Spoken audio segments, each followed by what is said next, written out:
Okay so guys as you all know कि प्रभास और नाग अश्विन की मच मच अवेटेड कल की 2898 एडी बस आने ही वाली है। मतलब जब आप ये वीडियो देख रहे होंगे तो शायद अगले दिन ही रिलीज़ होगी, है ना।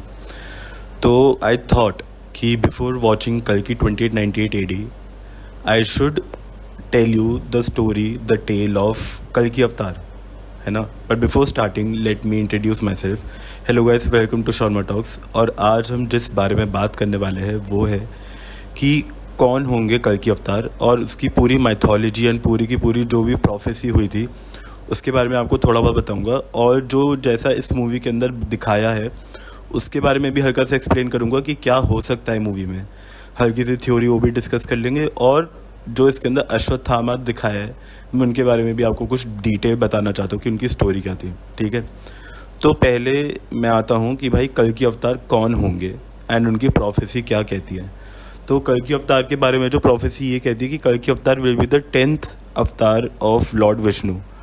आप सबको पता है लॉर्ड विष्णु के पहले 9 अवतार हो चुके हैं, आखिरी अवतार थे। अब बहुत लोग कहते हैं लॉर्ड बुद्धा, कोई लोग कहते हैं बलराम जी, कोई लोग कहते हैं बहुत अलग अलग जगह। 9th अवतार की बहुत अलग अलग जगह अलग अलग मानता है। बट 8th अवतार was Lord Krishna and 7th was Lord Ram. सभी को पता है ये सब, है ना। तो 10th अवतार वे भी कल की अवतार। और कल की अवतार कब पैदा होंगे? कल की अवतार होंगे पैदा कलयुग के एंड में। कलयुग का भी आधा भी नहीं हुआ है, समझ रहे हो। तो कलयुग के एंड में कल की अवतार आएंगे एंड कल की अवतार will be born in the mysterious village of Shambhala, जो इस मूवी में भी दिखा है। तो शंबाला के अंदर वो पैदा होंगे और वो एक ब्राह्मण फैमिली में पैदा होंगे, ठीक है। तो वहाँ पे कल के अवतार पैदा होंगे और वो कलयुग के एंड में पैदा होंगे। उस टाइम पे कलयुग में मतलब अधर्म अपनी पीक पर होगा, धर्म बिल्कुल चला जाएगा, धर्मा विल बी डिमिनिश्ड, वो एकदम गायब हो जाएगा पूरी धरती से। पूरी धरती पे वेजिटेशन नेचर सब खत्म हो चुका होगा। हम ह्यूमंस ने सारे के सारे नेचुरल रिसोर्सेज को एग्जॉस्ट कर दिया होगा। There will be lots of floods, natural calamities everywhere. और लोग सिर्फ क्रूअल्टी पे बिलीव रखेंगे एंड लोग सारे के सारे बहुत ज़्यादा सेल्फिश ग्रीडी हो जाएंगे। मतलब लोग जैसे अभी मजाक में बोलते हैं ना कि भाई कलयुग तो यही है, ये कलयुग का भी स्टार्टिंग है, समझ रहे हो आप। मतलब क्योंकि कलयुग के एंड में बताया गया है कि कोई भगवान और ये सब ये भगवान और ये क्या कहते हैं पूजा पाठ को कोई याद भी नहीं करेगा, सब भूल चुके होंगे। तो अभी हम अगर भगवान को याद करते हैं, हम पूजा पाठ करते हैं, तो अभी तो कलयुग की हम एकदम स्टार्टिंग में, अभी तो अच्छा पीरियड चल रहा है कलयुग का, सोचो। तो कलयुग के एंड में every God everything will be forgotten by the humans and जो चलेगा वो सिर्फ चलेगा अधर्म और ये क्या कहते हैं ग्रीड और क्रूअल्टी ह्यूमन बींग्स की। नेचुरल कैलामिटीज़ अपनी पीक पर होंगे, floods, forest fires, drought, everything, ठीक है। उस टाइम पे कल की अवतार आएंगे और वो अधर्म को हटाएंगे पूरे वर्ल्ड से और वहाँ से फिर होगा कलयुग ख़त्म, ठीक है। तो ये थी प्रोफेसी कल की अवतार की। और कल की अवतार कैसे आएंगे? कल की अवतार आएंगे एक सफ़ेद घोड़े पे एंड एक स्वॉर्ड के साथ, वो उस पर अराइव होंगे एंड वहाँ से वो पूरे के पूरे अधर्म को मिटाएंगे। ये थी प्रोफेसी कल की अवतार की। एंड कल की अवतार को कौन एड करेंगे, कौन उनकी हेल्प करेंगे? वो उन्हें हेल्प करेंगे 7 चिरंजीवी में से एक लॉर्ड परशुराम। लॉर्ड परशुराम चिरंजीवी इसीलिए है, उनका इकलौता गोल जो है वो ये है कि कल की अवतार को उन्हें एड करना है, कल की अवतार को उन्हें हेल्प करनी है, कल की अवतार को उन्हें सारी की सारी नॉलेज देनी है, उन्हें तपस्या करना सिखाना है कि ताकि वो सेलेस्टियल नॉलेज और बहुत सारे वेपन्स जो सेलेस्टियल वेपन्स होते हैं वो मिल सके कल के अवतार को। तो परशुराम जी उन्हें मार्शल आर्ट्स, उन्हें वॉरफेयर की नॉलेज देंगे। वो उन सब के मास्टर थे और परशुराम जी को ये सारी नॉलेज मिलती लॉर्ड शिवा से। तो परशुराम जी अपनी सारी की सारी नॉलेज कल के अवतार को देंगे और उन्हें हेल्प करेंगे सेलेस्टियल नॉलेज और सेलेस्टियल वेपन्स को पाने के लिए। तो परशुराम जी का ये रोल होगा। अब माइथोलॉजी में ऐसा ज़्यादा मैंने नहीं पढ़ा जहाँ लिखा हो कि अश्वत्थामा जी भी हेल्प करेंगे, बट सिंस देर आर 7 चिरंजीवीज तो सातों के सातों चिरंजीवी का कुछ ना कुछ रोल ज़रूर होगा इन इन इन हेल्पिंग कल की अवतार, ऐसा मुझे लगता है। तो अगर इन्होंने अश्वत्थामा जी को भी दिखाया तो I think it's a good move, it's a very clever move, creative move कि हाँ चलो ठीक है अश्वत्थामा जी भी कैन ऑल्सो हेल्प।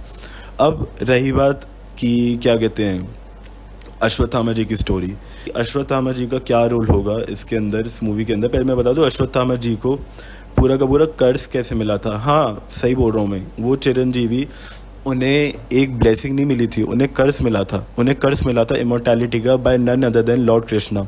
जब वो वॉर हार गए थे और अश्वत्थामा जी के फादर द्रोणाचार्य को छल से मारा था पांडवों ने, तो अश्वत्थामा जी अपने मामा कृपाचार्य के साथ रैम्पेज पे निकल गए कि उन्होंने सोचा कि भाई वो पांडव रूल से नहीं चल रहे तो मैं क्यों रूल से चलूँ। तो वो रात में पांडवों के कैंप में चले गए और अश्वत्थामा जी ने अपने मामा से बोला कि हम पांडवों को रात में उनकी नींद में ही मार देंगे। तो वो पांडवों के कैंप में गए, उनके टेंट में गए, तो उन्होंने अश्वत्थामा ने पांच लोग आदमियों को सोते हुए देखा। तो ही थॉट वो पांडव है, तो उन्होंने मार दिया, बट वो पांडव नहीं होते, वो पांडवों के बच्चे होते हैं। तो जब वो बाहर आते हैं और ये सब चीज़ें हंगामा मच जाता है, पांडव आते हैं, कृष्णा जी आते हैं, उन्हें पता चलता है ये क्या हुआ है, और पांडव इतने गुस्से में आ जाते हैं, इतने गुस्से में आ जाते हैं कि, और अश्वत्थामा भी इतने गुस्से में होते हैं कि अश्वत्थामा अर्जुन को मारने के लिए, पांडवों को मारने के लिए अपना ब्रह्मास्त्र निकाल देते हैं। और इसी चीज़ को देखते हुए अर्जुन भी ब्रह्मास्त्र निकाल देता है। लेकिन इसमें कैच ये है कि ब्रह्मास्त्र को अनाम करना, डिसार्म करना सिर्फ अर्जुन को पता था, बट अश्वत्थामा को नहीं पता था। और ये जो सेलेस्टियल वेपन्स होते हैं, जो ब्रह्मास्त्र जैसे वेपन्स होते हैं, बहुत ही चुनिंदा लोगों के पास होती है इसकी नॉलेज। तो Ashwatthama was one of them.